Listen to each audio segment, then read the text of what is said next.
नमस्कार दोस्तों, स्वागत है आपका श्रावण मास महात्म्य के चौथे अध्याय में। ओम नमः शिवाय। धारण पारण मासोपवास व्रत और रुद्रवर्णित वर्ण में सुगंधा का आख्यान। ईश्वर बोले, हे सनत कुमार, अब मैं धारण पारण व्रत का वर्णन करूंगा। प्रतिपदा के दिन से आरंभ करके सर्वप्रथम पुण्याहवाचन करना चाहिए। इसके बाद में मेरी प्रसन्नता के लिए धारण पारण का व्रत संकल्प करना चाहिए। एक दिन धारण करे और दूसरे दिन पारण करे। धारण में उपवास तथा पारण में भोजन होता है। श्रावण मास के समाप्त होने पर सबसे पहले पुण्यवाचन करना चाहिए। इसके बाद में हे मानद, आचार्य तथा अन्य ब्राह्मणों का वरण करना चाहिए। तत्पश्चात पार्वती तथा शिव की स्वर्ण निर्मित प्रतिमा को जल से भरे हुए कुंभ पर स्थापित कर रात में भक्ति पूर्वक पूजन करना चाहिए तथा पुराण श्रवण आदि के साथ रात भर जागरण करना चाहिए। प्रातःकाल अग्नि स्थापन करके विधि पूर्वक होम करना चाहिए।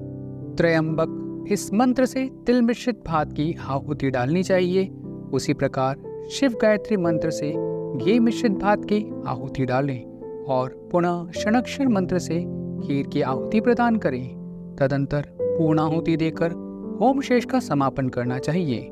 इसके बाद में ब्राह्मणों को भोजन कराना चाहिए तथा साथ ही आचार्य की पूजा करनी चाहिए।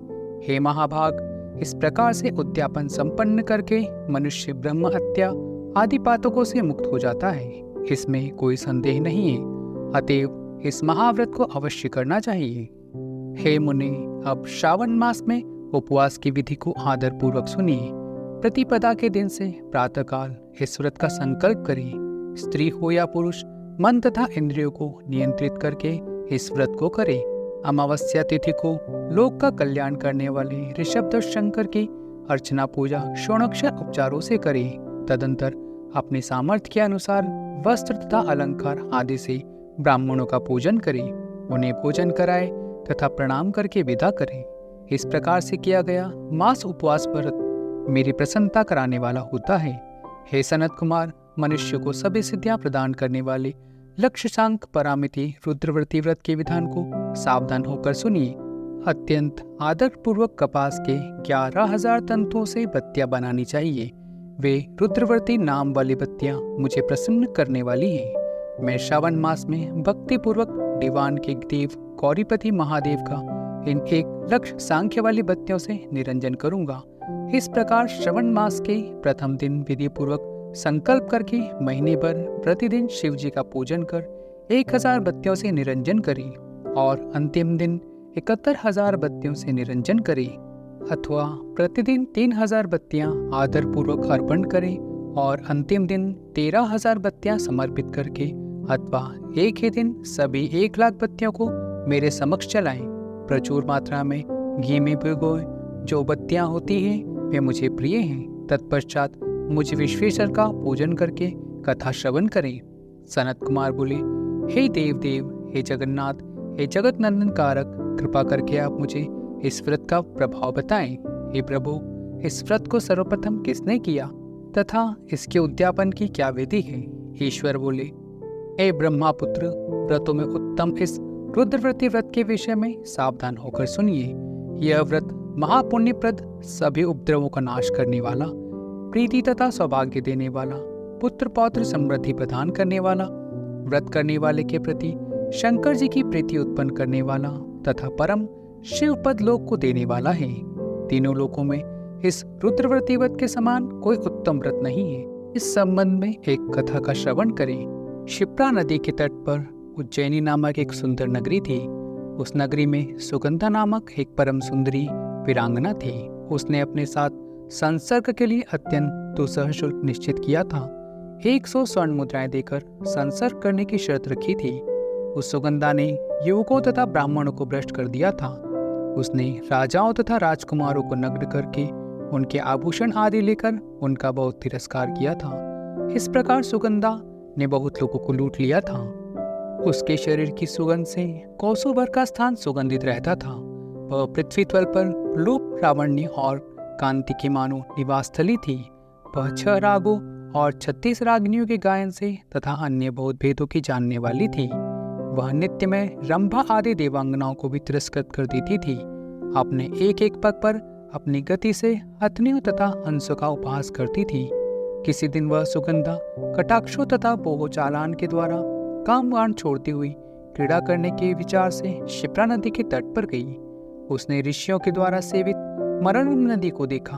वहां कई विप्र ध्यान में लगे हुए थे तथा कई जप में लीन थे, कई शिवार्चन में रत थे तथा कई विष्णु के पूजन में तल्लीन थे। हे महामुनि, उसने उन ऋषियों के बीच विराजमान मुनि वशिष्ठ को देखा। उनके दर्शन के प्रभाव से उसकी बुद्धि धर्म में प्रवृत्त हो गई। जीवन तथा विशेष रूप से विषयों की उसकी विरक्ति हो गई। वह अपना सिर झुकाकर बार बार मुनि को प्रणाम करके अपने पापों की निवृत्ति के लिए मुनिश्रेष्ठ से कहने लगी। सुगंधा बोली, हे अनाथनाथ, हे विप्रेंद्र, हे सर्व विद्या विशारद, हे योगीश, मैंने बहुत से पाप किए हैं, अतः हे प्रभु, उन समस्त पापों के नाश के लिए मुझे उपाय बताइए। ईश्वर बोले, हे सनत कुमार, उस सुगंधा के इस प्रकार कहने पर दीनवत्सल मुनि वशिष्ठ अपनी ज्ञान दृष्टि से उसके कर्मों को जानकर आदरपूर्वक कहने लगे। वशिष्ठ बोले, तुम सावधान होकर सुनो। जिस पुण्य से तुम्हारे पाप का पूर्ण रूप से नाश हो जाएगा, वह सब मैं तुमसे कह रहा हूँ। हे बद्री, तीनों लोकों में विख्यात वाराणसी में जाओ।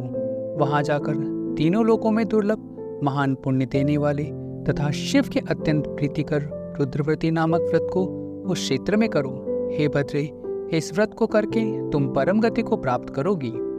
ईश्वर बोले, तब उसने अपना धन लेकर सेवक तथा मित्रों सहित काशी में जाकर वशिष्ठ जी के द्वारा बताए गए विधान के अनुसार व्रत किया। इस प्रकार उस व्रत के प्रभाव से वह सशरीर उस शिवलिंग में विलीन हो गई। हे सनत कुमार, जो भी व्यक्ति इस दुर्लभ व्रत को करता है, वह जिस जिस अभिष्ट पदार्थ की इच्छा करता है, उसे निसंदेह प्राप्त होती है। हे सुव्रत, अब आप माणिक्य वृत्तियों का महात्म्य सुनिए। हे विप्रेंद्र, उस माणिक्य वृत्तियों के व्रत से स्त्री मेरे अर्ध आसन की अधिकारिणी हो जाती है और महाप्रलयन तक मेरे लिए प्रिय रहती है। अब मैं इस व्रत की संपूर्ण उद्यापन की विधि बताऊंगा। चांदी की बनी हुई नंदीश्वर की मूर्ति पर आसीन स्वर्णमय भगवान शिव की पार्वती सहित प्रतिमा को कलश पर स्थापित करना चाहिए और विधि के साथ पूजन करके रात्रि में जागरण करना चाहिए। इसके बाद प्रातःकाल नदी में निर्मल जल से विधि पूर्वक स्नान करके 11 ब्राह्मणों सहित आचार्य का वरण करना चाहिए। तत्पश्चात रुद्र संयुक्त से अथवा गायत्री से अथवा मूल मंत्र से घृत, खीर तथा बिलपत्रों का होम करना चाहिए। इसके बाद पूर्णहुति होम करके आचार्य आदि की विधिवत पूजा करनी चाहिए तथा सपत्नी 11 उत्तम विप्रों को भोजन कराना चाहिए। हे सनत कुमार, जो स्त्री इस प्रकार से व्रत करती है, वह समस्त पापों से मुक्त हो जाती है। तत्पश्चात विधि पूर्वक कथा सुनकर स्थापित की गई समस्त सामग्री ब्राह्मण को दे देनी चाहिए। इससे निश्चित रूप से हजारों अश्वमेघ यज्ञों का फल प्राप्त होता है। इति श्री ईश्वर सनत कुमार संवाद श्रावण मास महात्म्य 4था अध्याय संपूर्ण। हर हर महादेव। तो मित्रों, मिलते हैं अगले अध्याय में। तब तक अपना और अपनों का ध्यान रखिएगा। हर हर महादेव।